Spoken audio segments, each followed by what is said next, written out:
اعوذ باللہ من الشیطان الرجیم بسم اللہ الرحمن الرحیم۔ محترم سامعین السلام علیکم۔ وہ جن کے آنے سے ظلمت شک گھبرائی، وہ جن کی ہیبت سے پہاڑ بنے رائی، وہ جنہوں نے ستاروں پہ کمند لگائی، ان جذبوں کا حوصلوں کا عنوان ہے ہم، رائی میں پہاڑ قطرے میں طوفان ہے ہم، اے ظلمت شک اس ملت کے پاس باں ہیں ہم۔ موضوع سخن یہ وطن تمہارا ہے، تم ہو پاس باں اس کے، میرے جذبوں کو فراوانی اور ارادوں کا تقویت دیتے ہوئے وطن عزیز سے محبت کے اظہار کا موقع فراہم کر رہا ہے۔ میں خود کو پاکستان کا محافظ اور ذمہ دار شہری تصور کر رہا ہوں، اور انشاءاللہ یہی عزم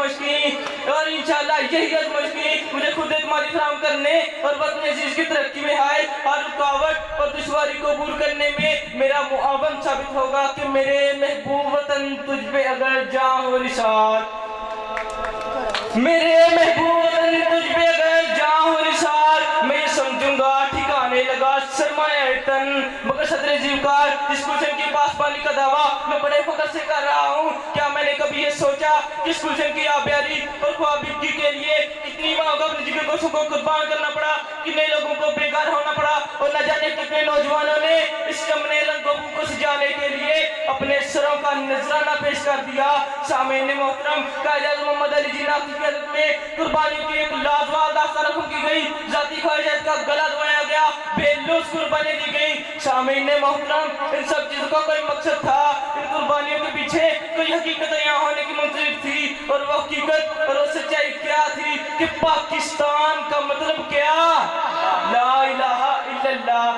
کبھی یہ حقیقتیں منتظر نظر آ لباس مجاز میں، کبھی یہ حقیقتیں منتظر نظر آ لباس مجاز میں، کہ ہزاروں سجدے تڑپ رہے ہیں تیری جبیں بے نیاز میں، تیری جبیں بے نیاز میں۔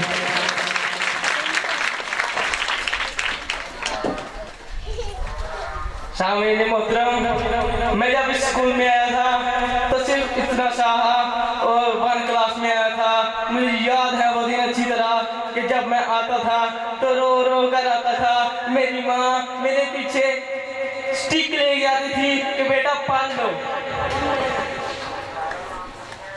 لیکن اس وقت میرا حال کچھ یوں تھا کہ جیسے اسکول آتے وقت جب گھنٹی بجتی ہے تو بچوں کو وہ گھنٹی اچھی نہیں لگتی، روتے ہیں صبح صبح، لیکن وہی گھنٹی جب جاتے وقت بجتی ہے نا تو بچے خوش ہو جاتے ہیں۔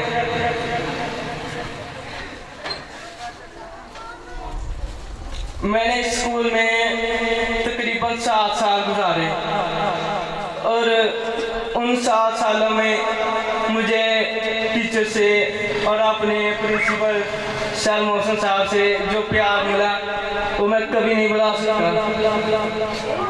اس سکول نے مجھے موٹیویشن اور وہ سکل دی کہ مجھے آج میں اس مقام پر کھڑا ہوں۔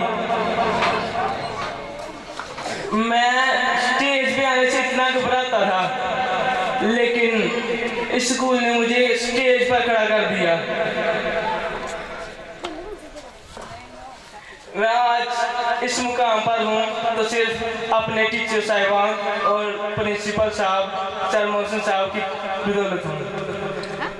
آج ان کا لاکھوں شکریہ ہے کہ میں اس مقام پر پہنچ گیا ہوں، اور آپ سب سے بھی گزارش ہے کہ اپنے بچوں کو بھیجیں ادھر نہ صرف تعلیم بلکہ ان کو دینی اور دنیاوی معاملات بھی سکھائے جاتے ہیں۔ اللہ آپ سب کو اور ہمارے سر محسن صاحب کو اور ٹیچر صاحبان کو زیادہ سے زیادہ استعداد دے۔ بہت شکریہ جی، بہت شکریہ۔